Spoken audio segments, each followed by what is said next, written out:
हरि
ब्रह्मा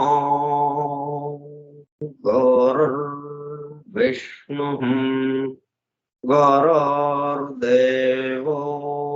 महेश्वरः गुरुः साक्षात् परं ब्रह्म तस्मै श्री गुरवे नमः।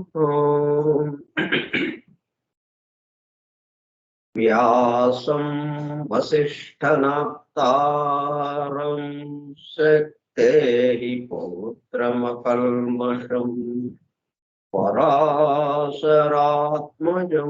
वन्दे सुकतातं तपोनिधिम् शुक्लांबरधरं विष्णुं शशिवर्णं चतुर्भुजं प्रसन्नवदनं ध्यायेत् सर्वविघ्नोपशान्तये। अगज आनन पद्मार्कं गजाननमहर्निशम् अनेकदं तं भक्तानाम् एकदन्तमुपास्महे। वक्रतुण्ड महाकाय कोटिसूर्यसमप्रभा निर्विघ्नं कुरु मे देव सर्वकार्येषु सर्वदा। सरस्वती नमस्तुभ्यं वरदे कामरूपिणी विद्यारम्भं करिष्यामि सिद्धिर्भवतु मे सदा। ॐ भूर्भुवः स्वः ॐ तत्सवितुर्वरेण्यं भर्गो देवस्य धीमहि धियो यो नः प्रचोदयात्।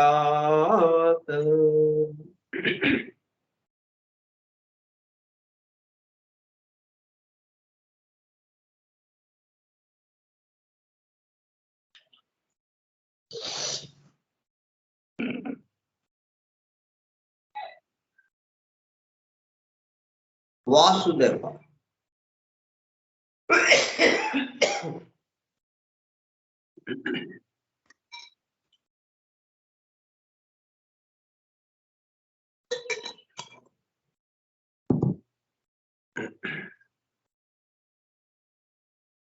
కార్యక్రమ పరిచయ పత్రం. Form for truth seekers.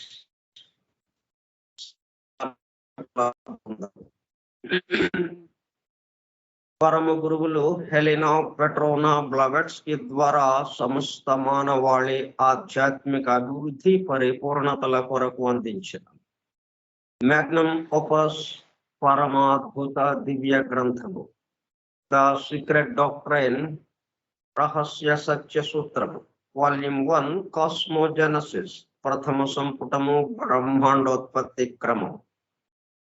Part 1 Cosmic Evolution in 7 stanzas from the book of John.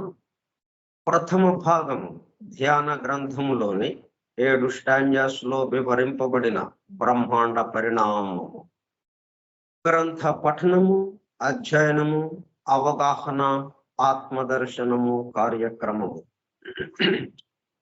100వ పాఠము 31/1/2024 బుధవారము సాయంత్రం 4:30 గంటలు.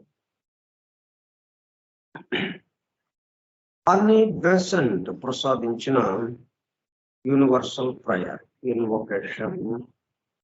ఓ hidden life vibrant in every atom, O hidden light shining in every creature, O hidden love embracing all in oneness, may each who feels himself as one with thee know he is also one with every other.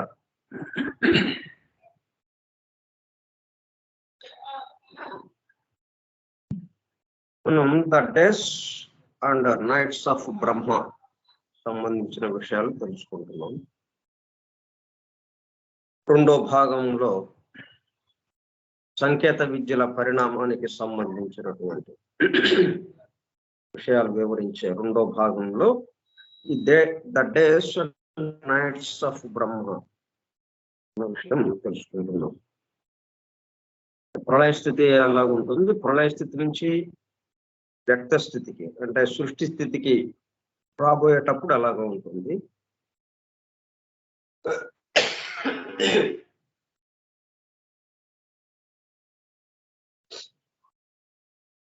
అంటే Kabbalah సంప్రదాయంలో దీనికి సంబంధించి అట్లా ఇచ్చారు సంకేతంగా.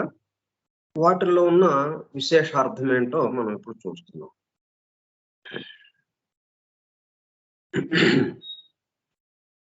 The meaning of the 6,000 years which hang in the first 6 worlds has again to be sought in the Indian wisdom. 6,000 years, 6,000 సంవత్సరాలు. Hang in the first 6 words, మొదటి 6 అక్షరాల్లో ఎలా దాగి ఉన్నది, అలాగా నిలబడి ఉన్నది. దాని గురించిన వివరం కావాలంటే ఎక్కడ మనము వెతకాలి? ఇన్ ద ఇండియన్ విజడం, భారతీయ వేద వాంగ్మయంలో మనకు అవి దొరుకుతాయి. వేద వాంగ్మయం, పురాణాలు, ఉపనిషత్తుల్లో. They refer to the primordial 7.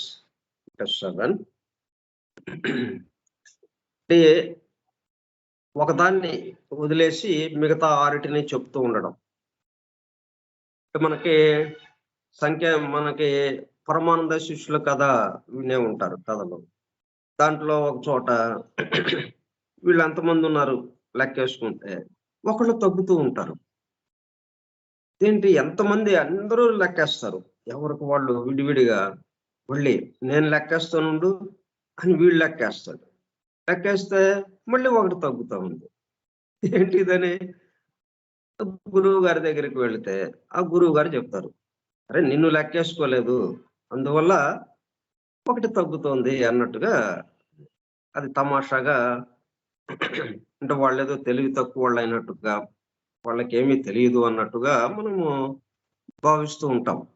కానీ అది అద్భుతమైనటువంటి సంకేతంతో కూడుకున్న కథలవి. దీనికి ఇక్కడ మనం ప్రైమార్డియల్ 6 కానీ అక్కడ ఉన్నది 7. అలాగే 14 మనస్ అక్కడ ఉంది కానీ 13 అని చెప్తున్నారు. ఒకదాన్ని వదిలేస్తున్నారు. అంటే పరమానంద శిష్యులాగా వీళ్ళకి తెలియదా ఇది కబాలా సంప్రదాయాన్ని ఎంతో చక్కగా అధ్యయనం చేసినటువంటి వాళ్ళు ఆ సంప్రదాయాన్ని తీసుకొచ్చిన వాళ్ళకి ఇది తెలియదా? అలా సంకేతమయంగా ఉంటుంది. అంటే దేని నుంచి అయితే వస్తుందో దాన్ని పక్కన పెట్టేసి తర్వాత సంఖ్యలు లెక్క వేయడము అన్నట్టుగా. ఈ 6 ఉన్నాయి అని చెప్తున్నారంటే అర్థం ఏంటి? ఈ 6 కలిసి ఇంకో దాంట్లో నుంచి వస్తున్నాయి అన్నది గుర్తుపెట్టుకోండి అని. 13 ఇంకో స్వయంభువం అనుగు ఒకడున్నాడు, స్వయంగా తనకు తనుగా ఉద్భవించిన వాడు. ఆయనతో 14 మంది అవుతాము అన్నట్టుగా. Kings of ఏదోమ్ who typify the worlds or spheres of our chain during the first round. Kings of Edom గురించి నిన్న వివరించుకున్నాం. బైబిల్లో ఎలాగుందో అట్లాగే అంటే బైబిల్లో ఉన్న దానికి సంబంధించి ఈ కబాలా సంప్రదాయంలో అందించారు. ఎందుకంటే కబాలాలో అందించినటువంటి ఆ యోహార్ గ్రంథం ఏదైతే ఉందో ఆ యోహార్ గ్రంథానికి సంబంధంగా ఈ కబాలా విశేషాలు అందించారు. యోహారు బైబిల్ యొక్క మొదటి 5 గ్రంథాలకి సంబంధించి పెంటట్యూక్ అనే ఏదైతే అంటామో వాటికి సంబంధంగా అన్నమాట. టిపిఫై అది నిన్న ఒక విధంగా మనం దాన్ని వివరించుకున్నాం. దాంట్లో ఉన్న నిగూఢంగా దాగి ఉన్నటువంటి అంతరార్థం ఏంటి అని, దేనికి సంకేతంగా అది ఇవ్వబడింది అని ఇవాళ ఇంకొంచెం వివరంగా ఇంకొక పద్ధతిలో తెలుసుకుందాం. ఇవాళ who typify the worlds or spheres, అంటే ప్రపంచ కాలాలు అని మనం ఏదైతే అంటాం, లేకపోతే ఈ స్పియర్స్ మనం గోళముగా పెట్టుకుని మళ్ళీ ఒక్కొక్క గోళంలో 7 గోళాలుగా ఉంచుకుంటూ అట్లాగా మనము ఒక గడియారం లాగా తయారు చేసుకున్నాం మనం, సృష్టి గడియారం. దానిలో ఉన్నటువంటి స్పియర్స్ వాటిని వీళ్ళు సంకేతిస్తున్నారు.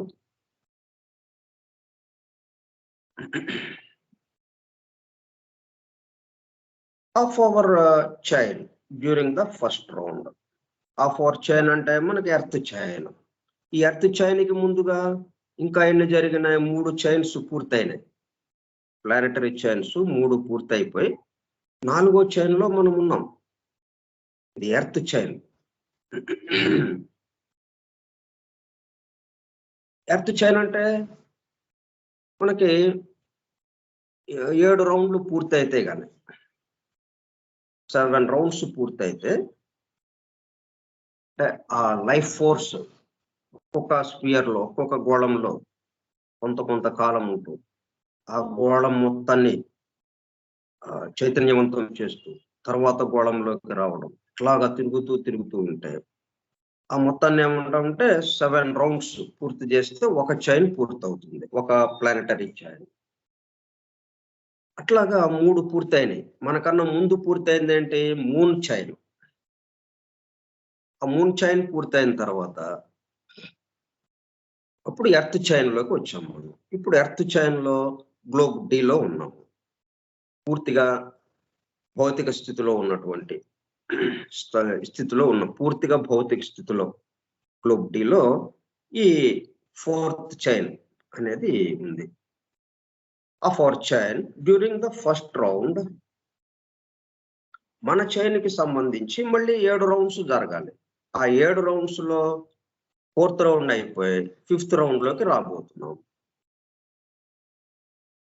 ఈ రౌండ్స్ కి సంబంధించి ఫస్ట్ రౌండ్ ఇక్కడ ఈ కింగ్స్ ఆఫ్ ఏడోమ్ సంకేతించబడుతున్నారు. ఫస్ట్ రౌండ్ లోకి సంబంధించి during the first round as well as the primordial men of this round, as well as primordial men of this round. ప్రాచీనమైనటువంటి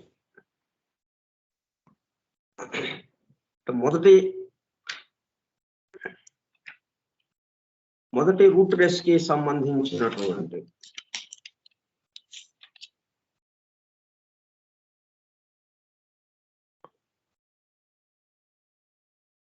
ఆదిమమైన సృష్టి యందు మొదటి ప్రాథమికమైనటువంటి primary element first root race కి సంబంధించినటువంటి వాళ్ళు.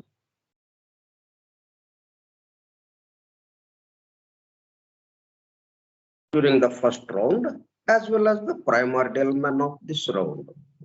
ఈ ప్లానెటరీ చైన్ అంటే మన ఎర్త్ ప్లానెటరీ చైన్ జరుగుతుండగా ప్రారంభంలో మొదటి రౌండ్ లో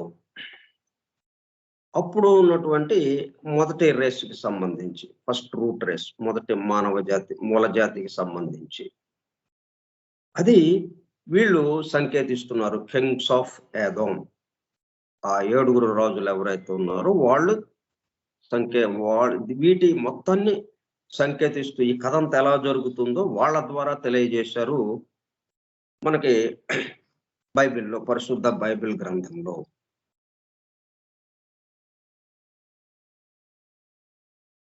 అవన్నీ చదువుకునేటప్పుడు ఇది ఈ పద్ధతిలో ఈ సృష్టికి సంబంధించినటువంటి ఏ విషయాన్ని ఇక్కడ వివరించబడుతుంది అన్నది మనము ఆ అవగాహనతో వాటిని చదువుకోవాల్సిన అవసరం ఉంది.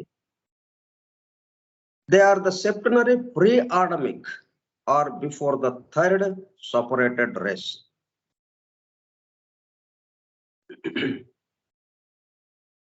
They are the septenary pre Adamic అంటే ఇంకా ఆదాము పూర్తిగా భౌతిక స్థితికి రావడానికి ముందున్నటువంటి స్థితి,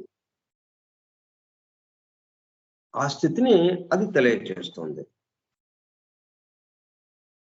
are before the third separated race.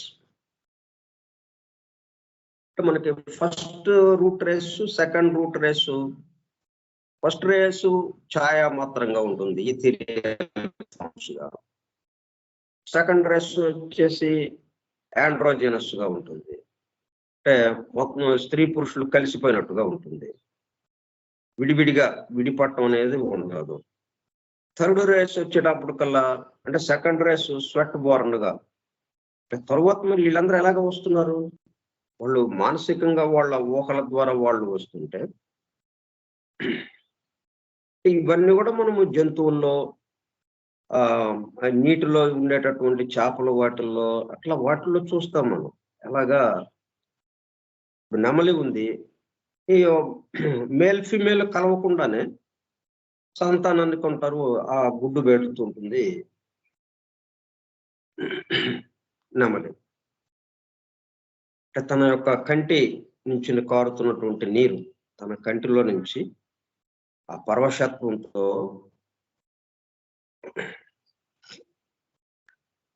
కారుతూ ఉన్నటువంటి ఆ నీటిని స్త్రీ ఫిమేల్ నెమలి ఏదైతే ఉందో అది దాన్ని త్రాగడం ద్వారా గర్భం ధరించి గుడ్డు పెట్టడం జరుగుతుంది. అట్లాగే కలవకుండా ఇక్కడ మనకి సెకండ్ రూట్ రేస్ వరకు స్త్రీ పురుష భేదం లేదు. థర్డ్ రూట్ రేస్కి వచ్చేటప్పుడు కల్లా స్త్రీ పురుష భేదం వస్తుంది. కాబట్టి బిఫోర్ ద థర్డ్ ప్రీ ఆడమిక్ గా ఆదాం ఉన్నాడు. ఆదాం నుంచి ఆయన పక్క టెంపుల్లో నుంచి స్త్రీని తీసుకొచ్చాడు, స్త్రీని సృష్టించాడు అని అన్నప్పుడు అది థర్డ్ రూట్ రేస్ లోకి వచ్చేస్తుంది అనమాట. థర్డ్ స్టేజ్ ఆదాము యొక్క 3వ స్థితి. ఇదేంటి మొదటి స్థితి అనమాట. ఈ ఆదాము యొక్క మొదటి స్థితి కన్నా ఇంకా ముందున్న స్థితికి సంబంధించి ఈ కింగ్స్ ఆఫ్ ఏదోము రాజుల యొక్క వివరణ దానికి అప్పుడున్న స్థితిని వివరిస్తూ ఇచ్చారు. Pre Adamic first root race మొట్టమొదటి మూల జాతికి సంబంధంగా. As they were shadows.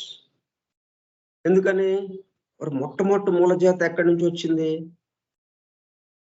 ప్రోజెనిటర్స్ ఎవరైతే ఉన్నారో, ఆ దైవానికి సంబంధించి దగ్గరగా ఉన్నది ఏదైతే ఉందో, ఆ దైవత్వం నుంచి ఊహామాత్రంగా అంటే మానసిక భావనగా ఈ మొదటి రేసుని సృష్టించడం జరిగింది. అందువల్ల ఏమైంది? వాళ్ళు షాడోగా అంటే ఛాయామాత్రంగా ఉన్నారు. ఒక నీడలాగా ఛాయామాత్రంగా. మనం ఈ దెయ్యాలు, భూతాలు అని మనకి మంచు పొగలాగా, పొగమంచులాగా చూపిస్తారు చూడండి. పొగమంచులాగా ఉన్నట్టు ఆకారం. అంటే దానికన్నా ఇంకా ఈ పొగమంచు ఆకారం ఉన్నదేమో సెకండ్ రూట్ రేస్‌గా వస్తుంది. ఈథీరియల్ ఫార్మ్. దానికన్నా ముందున్న ఫస్ట్ రూట్ రేస్‌కి నో ఫార్మ్ అన్నమాట. ఆకారం ఏమీ లేదు. ఛాయామాత్రంగా ఉన్నదది. అది నేరుగా ఆ దైవం అంటే ధ్యాన్ చౌహాన్స్ ఎవరైతే ఉన్నారో వాళ్ళ నుంచి రావటం జరిగింది. As they were shadows and senseless. ఇంద్రియాలు లేవు. అంటే ప్రజ్ఞ వికసించలేదు. ప్రజ్ఞ ఉంది గాని సుప్త చైతన్యం అంటే నిద్రావస్థలో ఉంది ప్రజ్ఞ. కాబట్టి మొత్తం మనకి ఏదేదైతే ఉన్నాయో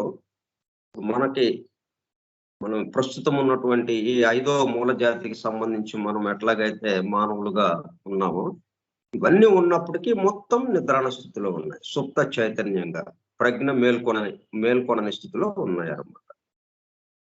shadows and senseless, they have not eaten yet of the fruit of the tree of knowledge. ఎందుకనంటే ఇంకా ఆ విజ్ఞాన వృక్షం యొక్క ఫలాన్ని ఇంకా తినలేదు వాళ్ళు. ఆ విజ్ఞాన వృక్షం యొక్క ఫలాన్ని తిన్న తర్వాత అది ఈ థర్డ్ రూట్ రేస్ దగ్గర నుంచి మొదలైందండి. ఫస్ట్ రూట్ రేస్ లో ఇంకా విజ్ఞాన ఫల వృక్షాన్ని, ఆ వృక్షం యొక్క ఫలాన్ని భుజించలేదు వాళ్ళు ఇంకా. అందువల్ల ఏమీ లేదు, తెలియని స్థితిగా అన్నట్టుగా ఉందన్నమాట. తెలియని స్థితి అంటే ఏంటి? అనుభూతి స్థితిలో ఉన్నారు, ఆనందానుభూతి స్థితిలో ఉన్నారు. అంటే మనకి ఒకటి తెలుస్తుంది అంటే రావాలి, భిన్నత్వము రావాలి. ఇంకా భిన్నత్వము రాని స్థితిలో ఉన్నారన్నమాట first root race. They could not see the verb film or face could not see face. అంటే వాళ్ళని గుర్తించే స్థితిలో లేదన్నమాట. మనం ఇప్పుడు అందరం ఒకళ్ళకొకళ్ళు వస్తువులను గుర్తిస్తున్నాం, మనుషుల్ని గుర్తిస్తున్నాం, అన్నిటినీ గుర్తిస్తున్నాం మనం. ఎందుకని? మనకన్నా అవి ఉన్నాయి, మనకి ఆ ప్రజ్ఞ అంత దాకా మేల్కొంచింది కాబట్టి ఇవన్నీ గుర్తించగలుగుతున్నాము మనం. కానీ అక్కడ ప్రజ్ఞ పూర్తిగా నిద్రాస్థితిలో ఉండేటప్పుడు కల్లా అక్కడ ఉన్న స్థితి ఏంటి? Face could not see face.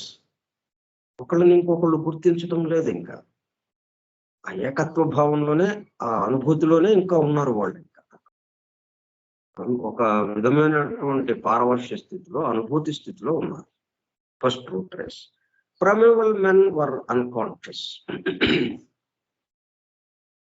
అందుకే మనకు ఆదిమ జాతి బాగా పూర్తిగా పురాతనమైనటువంటి ప్రాథమిక మూలముగా మన మానవ జాతికి సంబంధించి మూలంగా ఏదైతే చెప్పుకుంటామో వాళ్ళు అన్కాన్షియస్ అంటే కాన్షియస్నెస్ పూర్తిగా నిద్రాణ స్థితిలో ఉంది.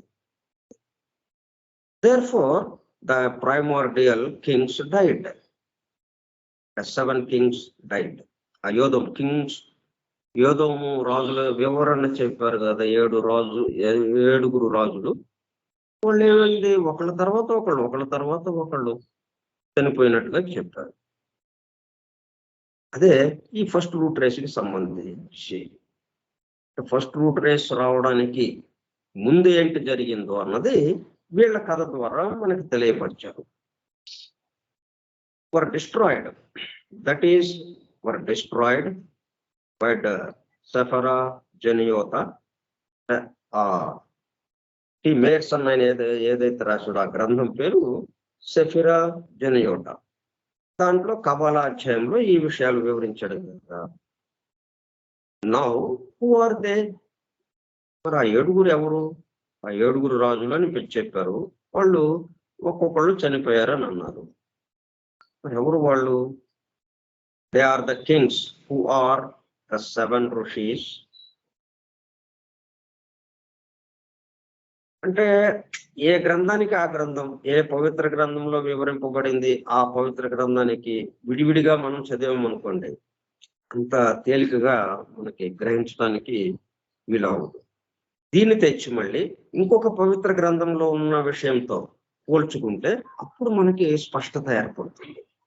అందుకని ఈమెం చేసిందంటే ఈ సీక్రెట్ డాక్టర్ను ఇవ్వడంలో ఒక ప్రధానమైన ఆశయము అన్ని పవిత్ర గ్రంథాల్లో ఉన్న విషయాన్ని పోల్చి చూపుతూ ఇక్కడ ఇవ్వటం. అట్లా ఇప్పుడు ఏం చేశారు? బైబిల్లో చెప్పిన విషయాన్ని తీసుకొచ్చి ఇక్కడ విష్ణు పురాణం అని లేకపోతే ఇతిహాసాలు కానీ ఉపనిషత్తులు కానీ వేదము కానీ వాటిల్లో ఉన్న వాటితో పోల్చి చెప్తూ దాంతో మనకి ఒక స్పష్టత వచ్చేస్తుంది. ఏది పట్టుకున్నా కానీ ఇదే వివరణతో ఉన్నది, ఇదే విభాగాలతో ఉన్నది, సృష్టి ప్రారంభం ఇలాగా ఉంటుంది, ప్రళయ స్థితి నుంచి సృష్టి స్థితి ఇలాగా ఉంటుంది అన్నది అర్థమైపోతుంది మనకు. They are the kings who are the 7 rishis. ఇక్కడ చెప్తున్నటువంటి సప్తర్షులు, సర్టన్ సెకండరీ డివినిటీస్, వాళ్ళ తర్వాత స్థాయిలో ఉన్న దిగువ స్థాయిలో ఉన్నటువంటి దివ్యులు, శక్ర ఇంద్ర, మనువు, and the Kings is Sons who are created and perish at one period. ఇక్కడ విష్ణు విష్ణు పురాణ బుక్ 1 చాప్టర్ 3 విష్ణు పురాణము మొదటి అధ్యాయం కానీ చాప్టర్ మొదటి గ్రంథంలో 3వ అధ్యాయంలో ఈ విషయము స్పష్టంగా ఇవ్వబడింది. ఫర్ ది 7th, అంటే 6 అయిపోయినాయి కదా, 7th ఏంటి? 1000, not the millennium of exoteric Christianity, but that of anthropogenesis, మానవ నిర్మాణానికి సంబంధించి మానవ జాతి పుట్టుక పరిణామాలకి సంబంధించిన తెలిపే శాస్త్రం. ఆంథ్రోపోజెనసిస్ అంటే మానవ జాతి పుట్టుక పరిణామాలను తెలియజేసే శాస్త్రం. కాస్మోజెనసిస్ అంటే ఈ బ్రహ్మాండం యొక్క పుట్టుక దాని పరిణామాన్ని తెలియజేసే శాస్త్రం. అంటే ముందుగా 2గా విభజించారు. 2గా మనకి విడదీసి చెప్తున్న 2 ఏకకాలంలోనే వాటి పుట్టుక వాటి పరిణామం అనేది జరుగుతూ ఉన్నది ఏకకాలంలోనే. కానీ ఒకేసారిగా చెప్తే మనం గ్రహించలేము కాబట్టి ముందు బ్రహ్మాండానికి సంబంధించినటువంటి పుట్టుక, బ్రహ్మాండోత్పత్తి, దాని యొక్క పరిణామము, అది కాస్మోజెనసిస్ అన్న భాగంగా ఒకటి ఇచ్చారు. మొదటి వాల్యంలో, మొదటి సంపుటంలో. 2వ సంపుటంలో ఆంథ్రోపోజెనసిస్, మానవ జాతి పుట్టుక, వాటి యొక్క పరిణామం.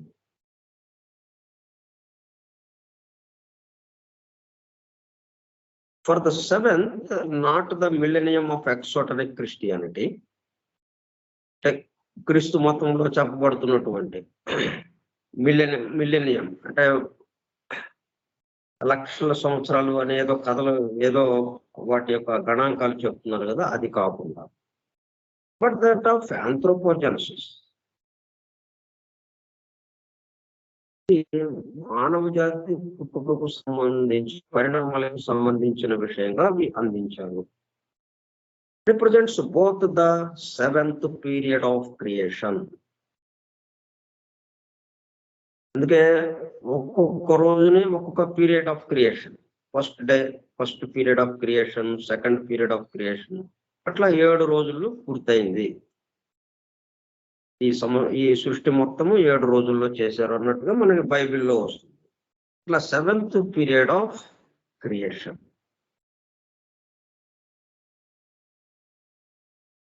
That of physical man, Vishnu పురాణంలో చెప్పబడినట్టుగా భౌతిక మానవుడు, and the 7th principle, both macrocosmic and microcosmic. ఈ సృష్టికి సంబంధించి బృహత్తర రూపము, వామన రూపము మానవుడు, బృహత్తర రూపము ఈ బ్రహ్మాండము, మ్యాక్రోకాస్మిక్ and మైక్రోకాస్మిక్, as also the Pralaya after the 7th period. 7 కాలాలు పూర్తి కాగానే, 7వ కాలం పూర్తి కాగానే ప్రళయం. అట్లాగే after the 7th period, the night which has the same duration as the day of Brahma. పగలు 7 కాలంలో సమయము, 7th పీరియడ్ అంటే 7 పీరియడ్స్ ఆఫ్ క్రియేషన్ కదా, 7 కాలంలో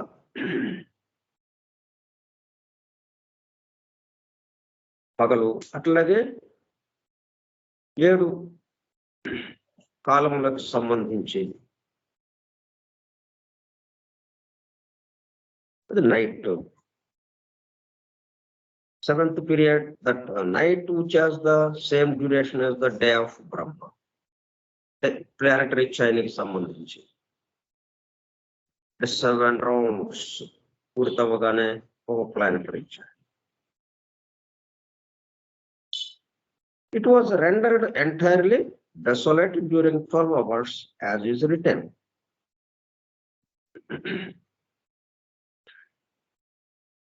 Entirely desolate, పూర్తిగా నిర్మానుష్యం అయిపోతుంది.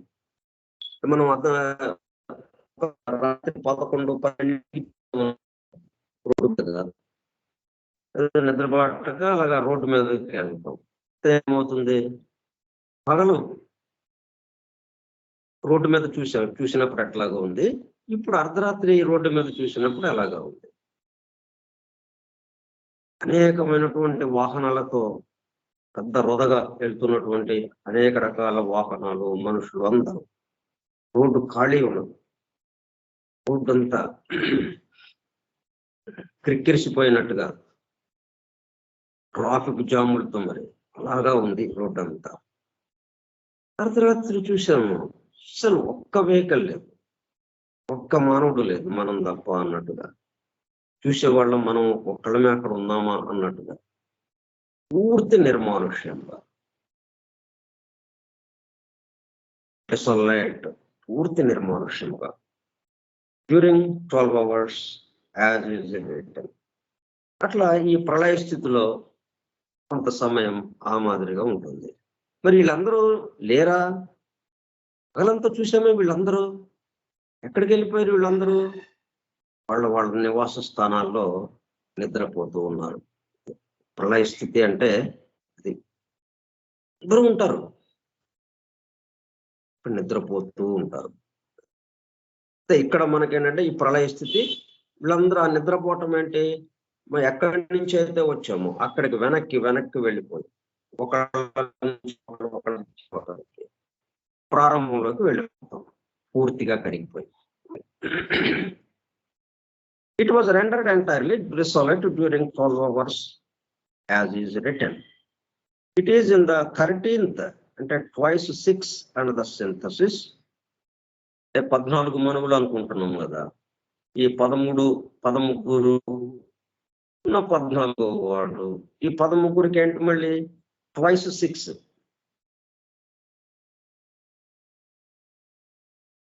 ఆరుగురు 6 జతలుగా అండ్ ద సింథసిస్ వాటి యొక్క కలయిక. మళ్ళీ 13కి వచ్చినటువంటి అది that everything shall be restored and the 6 will continue. అంటే that everything shall be restored, మరలా ప్రళయం నుంచి సృష్టి స్థితిలోకి రావటం. మళ్ళీ దట్ ద 6 విల్ కంటిన్యూ. ఆ 6 అని ఏదైతే చెప్తున్నామో అది మరలా కొనసాగుతూ ఉంటుంది ఆ సృష్టి స్థితికి సంబంధించి. అంటే ప్రళయం నుంచి సృష్టి స్థితిలోకి ఏ పద్ధతిలోకి వస్తుందో వాటిని మనకి శాస్త్రపరంగా కాకుండా, వైజ్ఞానిక పరంగా కాకుండా కథల రూపంలో, వ్యక్తుల రూపంలో మనకి అందించారనమాట. Thus, the author of the Kabbalah remarks quite truly that long before his time, ఇందులో ఆయన ఇంకా ఏం రాస్తున్నాడంటే, ఆ కబాలా అందించిన వాళ్ళు remarks quite truly that long before his, అంటే ఎవరైనా Ibn Gebirol's time, before his Ibn Gebirol's time. ఈ ఇబిన్ గెబిరాల్ అంటే ఈయన కన్నా చాలా ముందే ఈ గెబిరాల్ అన్న ఆయన ఒక ఆయన ఉన్నాడు మనకి ఈ మధ్య కాలంలో. అంటే మనకి తెలుస్తున్నటువంటి మరీ దూరంగా కాకుండా కొంత మన కాలానికి సంబంధించిన వాడు. ఇతని కన్నా చాలా ముందు, చాలా పురాతనంగా కాలంలో ఇతని కన్నా చాలా ముందు ఏం జరిగింది ఈ విషయాన్ని వివరించారు అన్నట్టుగా. ముందుగా ఈ ఇబిన్ గెబిరాల్ ఎవరో చూద్దాం. ఇబిన్ గెబిరాల్ అంటే 11th century, 11వ శతాబ్దానికి సంబంధించిన వాడు అనమాట. క్రీస్తు శకము 11వ శతాబ్దానికి సంబంధించిన వాడు ఈయన.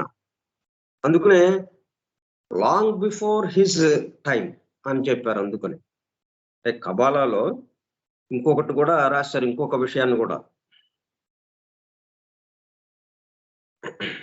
అంటే many centuries before the Christian ఎరా, ఈ క్రీస్తు శకానికన్నా అంటే క్రీస్తు రావడానికి ఇంకా ముందు చాలా చాలా కొన్ని వందల సంవత్సరాల ముందు జరిగినటువంటి విషయం ఏంటో, అంటే ఈ గెబిరాల్ కన్నా ఇంకో ముందు జరిగింది. ఈ గెబిరాల్ గురించి ఎందుకు ప్రస్తావన వచ్చింది? ఆయన ఈ విషయాలు కొన్ని ఇక్కడ ఉదాహరించడం వల్ల ఆయన గ్రంథం, ఇంకొక గ్రంథంలో, ఆయన రాసిన గ్రంథంలో ఆయన వివరించాడు కాబట్టి ఇదే విషయాన్ని మనకి ఈ గెబిరాల్ రాసిన విషయం మనకి త్వరగా అందుబాటులోకి వస్తుంది. ఇంకా ఆ కబాలా కానీ, ఆ కబాలా సంప్రదాయానికి కానీ ఇంకా వెనక్కి వెళితే అవన్నీ మనకు అంతగా అందుబాటులో లేవు. ఈ మేయర్ అన్న ఈ మధ్య కాలంలో రాశాడు కాబట్టి అవన్నీ మనకు అందుబాటులోకి వచ్చినాయి. ఈ గెబిరాల్ అన్న ఆయన కన్నా ముందు, అంటే ఈ గెబిరాల్ ఎవరు? 11వ శతాబ్దానికి సంబంధించినటువంటి అండలూసియన్ పోయట్. ఈయన ఒక కవి అండ్ జూయిష్ ఫిలాసఫర్, అంటే యూదు సంప్రదాయానికి సంబంధించినటువంటి తత్వవేత్త.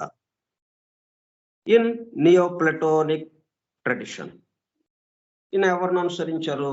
ప్లేటోని అనుసరిస్తూ, ఆ ప్లేటో తర్వాత శిష్యులు ఏమయ్యారు? తర్వాత తరంకి సంబంధించి శిష్యులు ఆ ప్లేటో సిద్ధాంతాలనే అనుసరిస్తూ వాటిని కొంచెం మెరుగుపరిచి ఒక కొత్త విధంగా, ఒక కొత్త తరహాలో తీసుకొచ్చారు కాబట్టి నియో ప్లేటోనిజం అని చెప్పి దానికి పేరు పెట్టారు. దాన్ని అనుసరిస్తున్న వాళ్ళని నియో ప్లేటోనిస్ట్స్ అంటున్నారు. ప్లేటోని అనుసరించే వాళ్ళనేమో ప్లేటోనిస్ట్స్ అంటారు. ఇట్లాగా కాకుండా ఈ ప్లేటో సిద్ధాంతాలని కొంత మార్పు చేసి, మారిన కాలానికి అనుగుణంగా, వికాసానికి అనుగుణంగా కొంత మార్పు చేసి వేరే చెప్పేటప్పుడు కల్లా నియో ప్లేటోనిజంగా వచ్చింది. ఆ నియో ప్లేటోనిస్ట్ అనమాట. ఆ ట్రెడిషన్ కి సంబంధించిన ఆయన. ఈ గెబిరాల్ అన్న ఆయన స్పెయిన్ దేశానికి సంబంధించిన వాడు. స్పెయిన్ లోనే జన్మించాడు, స్పెయిన్ లోనే మరణించాడు. ఆయన ఏంటి చెప్తున్నాడంటే, truly that long before his time, many centuries before the Christian era,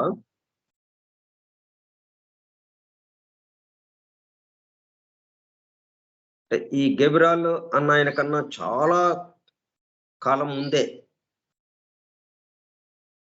there was in Central Asia, Asia, central ఆసియాలో a Wisdom religion. There was in Central Asia a Wisdom religion. ఒక ఇప్పుడు Christian మతం ఉంది. ఇప్పుడంటే అంతకుముందు జ్ఞాన మతము అన్నట్టుగా విజడం రిలిజియన్ అంటే నేరుగా దైవానికి సంబంధించిన మతము, దైవ మతము. విజడం అంటేనే జ్ఞానము, జ్ఞానం అంటే దైవము, ఎందుకంటే తనకి తను. అదే విజ్ఞానము అంటే ఇంకొక దాని గురించి వివరించేది.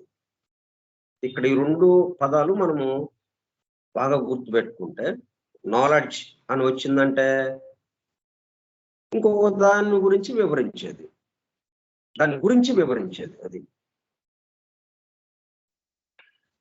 జ్ఞానం అనగానే తనకు తనే అన్నట్టుగా, అంటే తనకు తను అనేటప్పుడు కల్లా దైవము, అంటే దైవము అనేది జ్ఞానము. అదే విజడం రిలిజియన్ జ్ఞాన మతము అంటే దైవ మతము అనేది ఒకటి పరిట వెళ్ళింది. ఇప్పుడు ఈ గెబ్రాల్ కన్నా ముందు సెంట్రల్ ఆసియాలో కొన్ని వందల, ఈ క్రీస్తు శకానికన్నా ముందు, క్రీస్తు పూర్వం కొన్ని వందల శతాబ్దాలకి పూర్వం విజడం రిలిజియన్ ఈ సెంట్రల్ ఆసియా వెళ్ళింది.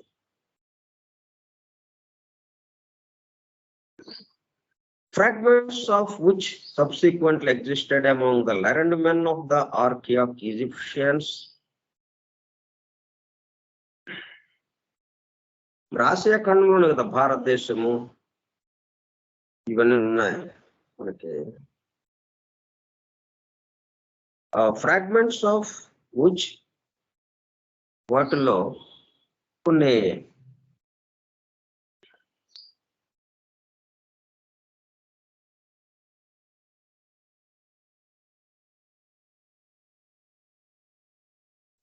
వాటి పూర్తిగా మనకు అందుబాటులో లేదు, కానీ వాటికి కొన్ని భాగాలు, ఫ్రాగ్మెంట్స్ ఆఫ్ విచ్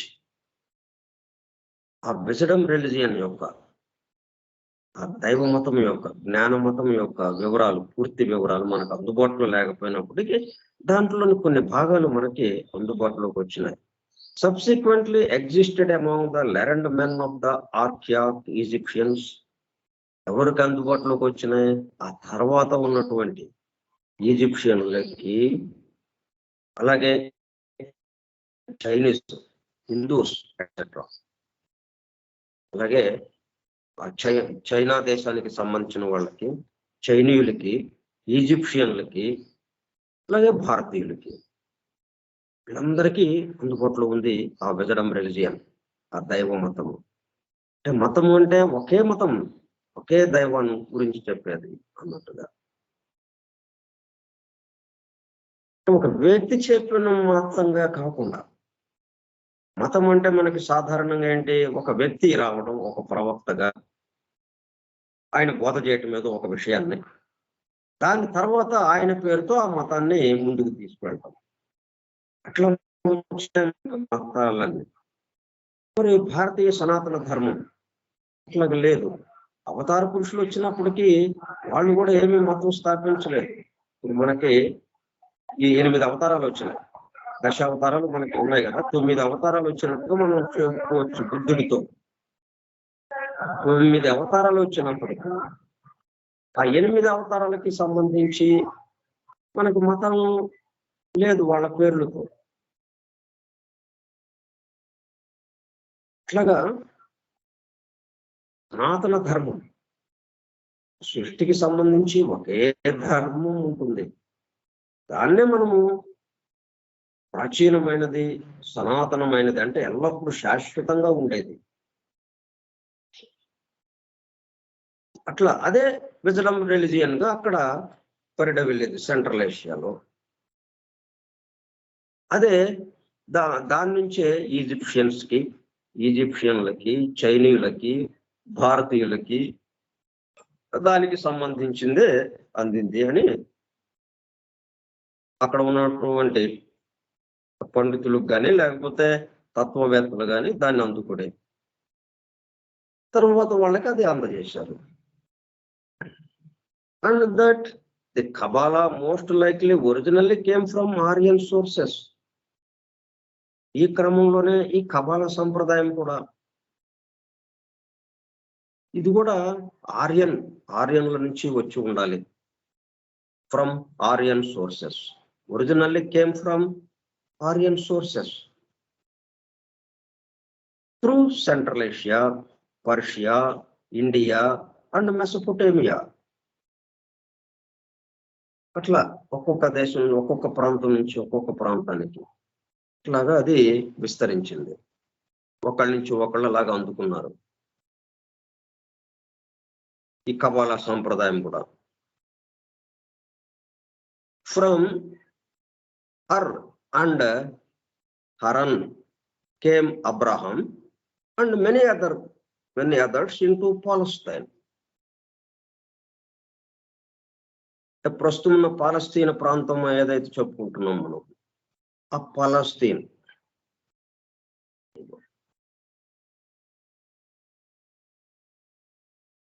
ఆ గ్రంథంలో ఇప్పుడు అది 221 పేజీ అనమాట. అది ఆ గ్రంథంలో అది కబాలాకి సంబంధించి రాసిన ఆయన ఉన్నాడు కదా, ఆ గ్రంథానికి సంబంధించింది కదా మనం ఇక్కడ విషయాలు చెప్పుకుంటున్నాం.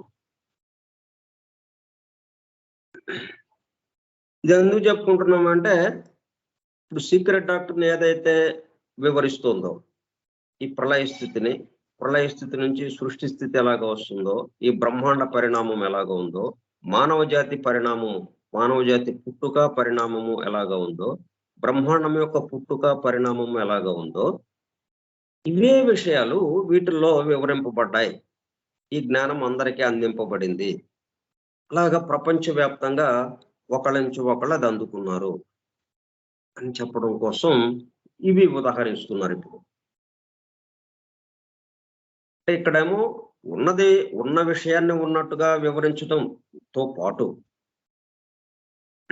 సృష్టి, క్రియేషన్, అట్లాగే ప్రళయము, సృష్టి స్థితి, వీటికి సంబంధించి యథాతథంగా ఏం జరుగుతుందో ఒక క్రమ పద్ధతిలో ఆ 7 స్టాంజాస్ని తీసుకుని 7 స్టాంజాస్ని దాంట్లో ఉన్న వివరణతో చక్కగా ఆ బ్రహ్మాండోత్పత్తి, పరిణామము, మళ్ళా ఇంకొక 12 స్టాంజాస్ తీసుకుని మానవ జాతి పుట్టుక, వారి యొక్క పరిణామము, ఇట్లాగా ఒక క్రమ పద్ధతిలో వర్ణిస్తూ వచ్చారు.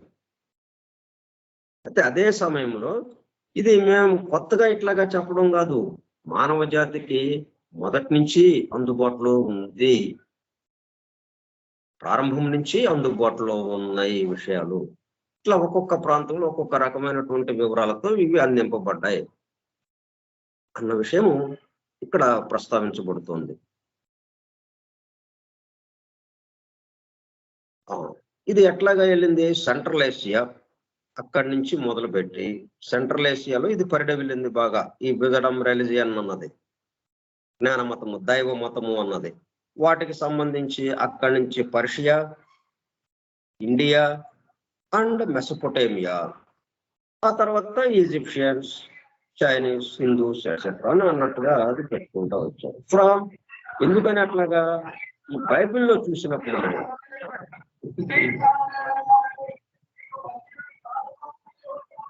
మనము బైబిల్లో చూసినప్పుడు దాంట్లో ఈ అబ్రహాం యొక్క ప్రయాణం గురించి ఉన్నాయి.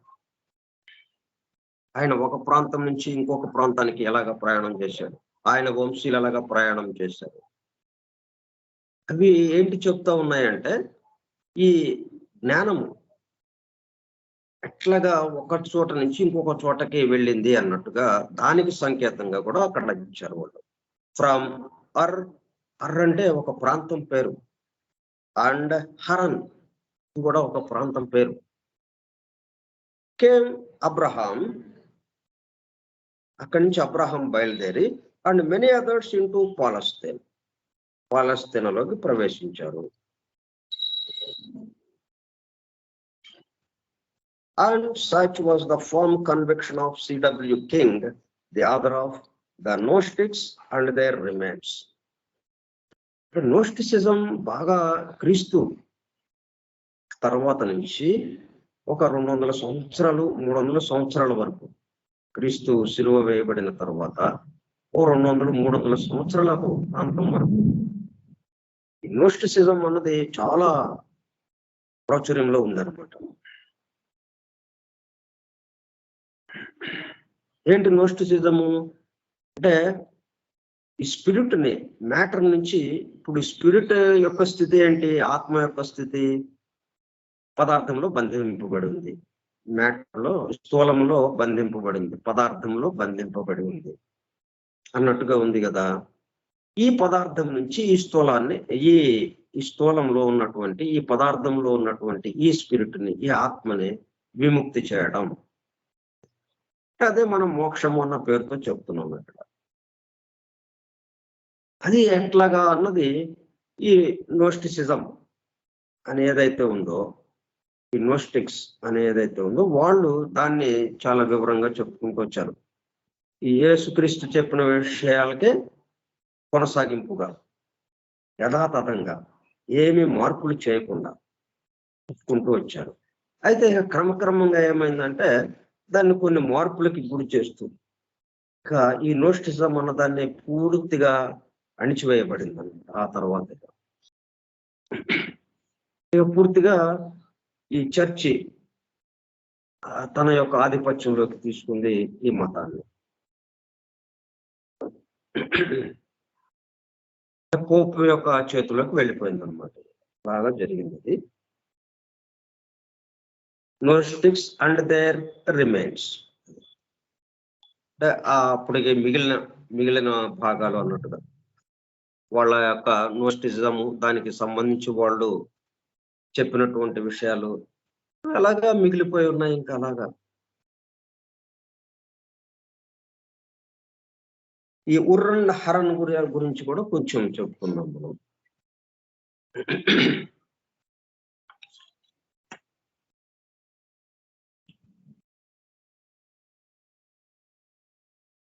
Ur and Haran.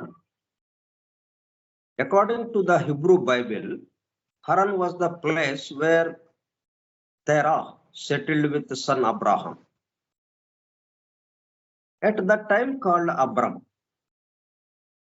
అబ్రమ్, మొదట్లో అబ్రమ్ అనే పిలువబడే అతను, తర్వాత అబ్రహం అని పిలవటం జరిగింది. ఆయన ఎవరు కొడుకు అంటే తెరా కొడుకు, ఆయన యొక్క కొడుకు. ఆయన ఎక్కడున్నారు వీళ్ళు? హరన్ అన్న ప్లేస్ లో అక్కడ సెటిల్ అయి ఉన్నారు. అక్కడ నివాసం స్థానంగా, దాన్ని నివాస స్థానంగా తీసుకుని అక్కడ నివసిస్తూ ఉన్నారు. His grandson Lot and Abram's wife Sarah, at that time known Sarai, during their planned journey from the Kasdim, Ur of the Chaldean, to the land of Canaan, Palestine. ఈ చాల్డియన్లు మాత్రం దీన్ని అర్ అనే పేరుతో పిలిచారు. అది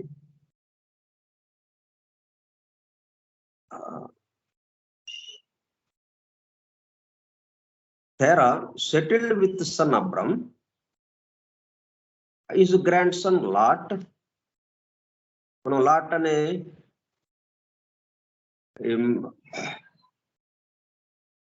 ఫోన్లో, మన మొబైల్ ఫోన్లు అమ్మేది ఉంటుంది చూడండి, లాట్ అనే పేరుతో. లాట్ అంటే గ్రాండ్ సన్ ఆఫ్ తెరా, బైబిల్లో ఉన్న పదం అది. Horn, ancient city of strategic importance, now A village in south eastern Turkey. అంటే ప్రస్తుతం అది ఎక్కడ ఉందంటే టర్కీలో అంటే ఆగ్నేయం, ఆ దేశం యొక్క ఆగ్నేయ మూలలో అది ఉంది. ఒక చిన్న గ్రామంగా ఉందన్నమాట. ఒకప్పుడు అది చాలా ప్రసిద్ధమైనటువంటి పట్టణముగా ఉండేది హరన్ అన్నది. It lies along the Balik river 24 miles southeast of Urfa. ఒక నది ఒడ్డున, బాలెక్ అనే నది ఒడ్డున ఇది ఉన్నది. Haran was about 600 miles north west from Ur and 400 miles north east from Canaan. Canaan అంటే ప్రస్తుతం అది పాలస్తీన్ అనే పేరుతో పిలుస్తున్నారు. Abram's journey of faith. ఎందుకు ఈ ప్రయాణం గురించి ఎందుకు ఇంత వివరంగా చెప్తున్నారంటే, జర్నీ ఆఫ్ ఫెయిత్, విశ్వాస ప్రయాణం అది. జర్నీ ఆఫ్ ఫెయిత్, దైవం పట్ల విశ్వాసంతో. Started in Ur and ended 1500 miles later in Canaan. ఇది మనకి ఆది గ్రంథంలో ఉంది. జెనసిస్ అనే ఏదైతే ఉందో మొదటి గ్రంథము ఆది గ్రంథంలో ఉన్నదన్నమాట. అట్లాగా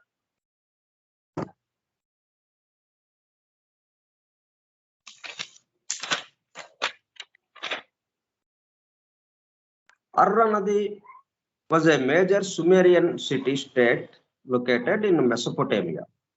అర్ అన్నదేమో మెసొపోటేమియాలో.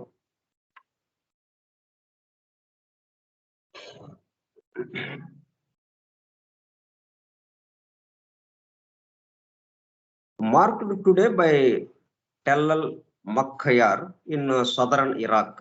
ప్రస్తుతం అది ఇరాక్ లో ఉంది అర్ అన్నది. It was founded circa 3800 before Christ era, Christian era, before Christian era, అంటే క్రీస్తు పూర్వము 3800 సంవత్సరాల క్రితం. And was recorded in written history from the 26th century BCE, before Christian ఎరా.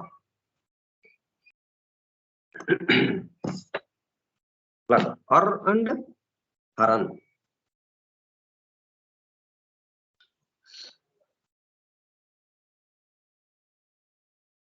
For from Ar and Haran came Abraham and many others into Palestine. అంతకు ముందు అట్లాగా అవన్నీ ఉన్నాయి కాబట్టి ఆ విషయాలు అక్కడ అందుతాయనే దాంతో ఈయన ప్రయాణం మొదలు పెట్టాడు అటు ఆ ప్రాంతాలకి అని చెప్పి. అందుకని ఇది అర్ అండ్ హరన్ గురించి రాయడం జరిగింది. వామదేవ మొదలియార్ మోడలీ describes the coming night most poetically. సరే, ఇంకొకటి ఏంటంటే అక్కడికి అది కబలాకి సంబంధించి వాటి వివరణ పూర్తయింది.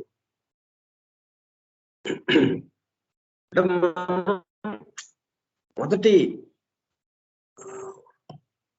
మూల జాతి రావడానికి ముందు జరుగుతున్నటువంటి ఏంటి జరిగిందో అక్కడ మనకి అందించారు. మనం ఇంకా 2-3 స్టాంజర్స్ లోకి వెళ్ళినప్పుడు ఇంకొంచెం వివరంగా మనం చెప్పుకుందాం. అప్పుడు ఇంకా దాంట్లో వివరంగా వస్తుంది అది. అప్పుడు ఇంకా ఎట్లాగా ఈ మొదటి మూలజాతి ఏంటి, మొదటి మూలజాతి రావడానికి ముందు ఏమిటి జరిగింది, అవన్నీ మనం అప్పుడు చెప్పుకోవచ్చు. ఇంకా Vamadeva Mudaliar describes the coming night most poetically. అంటే సృష్టి స్థితి నుంచి ఈ సృష్టి స్థితి ప్రళయ స్థితిలోకి నెమ్మదిగా ఎలా జారుకుంది, చక్కటి కవిత భావంతో కవిత్వంతో అందించాడు ఆయన. దాన్ని కొద్దిగా అది కూడా చాలా చక్కగా ఉంటుంది అన్నట్టుగా, అది కూడా మీరు తెలుసుకోవాలి పాఠకులు అన్నట్టుగా మనకు అందించారు. అది though it is given in ISIS unveiled.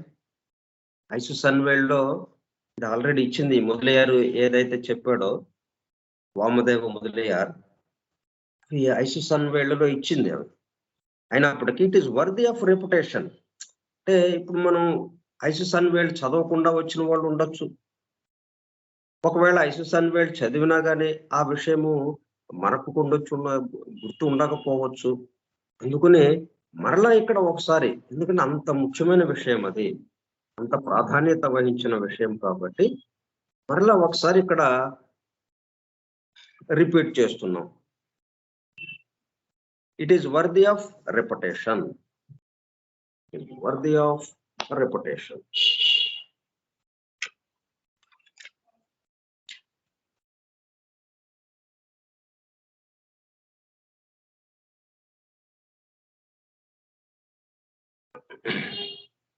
అంటే మరలా ఇక్కడ అందిస్తున్నాము. అంటే ఒకసారి అందించాము, అయినా కానీ దాని యొక్క ప్రాముఖ్యతని బట్టి మరలా అందించాల్సిన అవసరం ఇక్కడ ఏర్పడుతుంది అని అనిపించి ఇక్కడ ఇస్తున్నాము.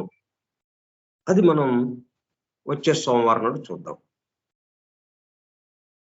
ఆ వామదేవం మొదలయ్యారు.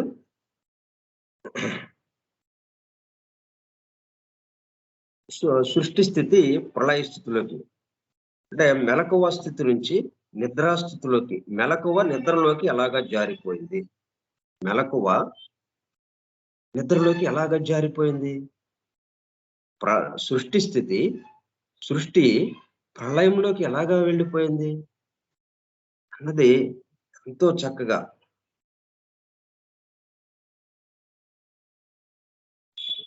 ఆయన వర్ణించాడు. ఆ వర్ణన ఏంటో, ఎట్లా వర్ణించాడో అది మనం రేపు తెలుసుకుందాం. అదే సోమవారం నాడు.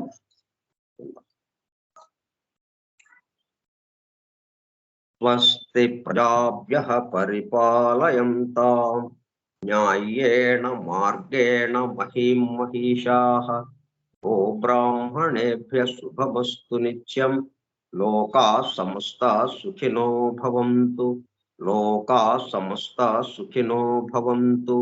లోకాః సమస్తాః సుఖినో భవంతు. ఓం శాంతి శాంతి శాంతి. ఓపికగా ఉన్నటువంటి సోదర సత్యాన్వేషక బృందములకు ధన్యవాదములు. Thank you all.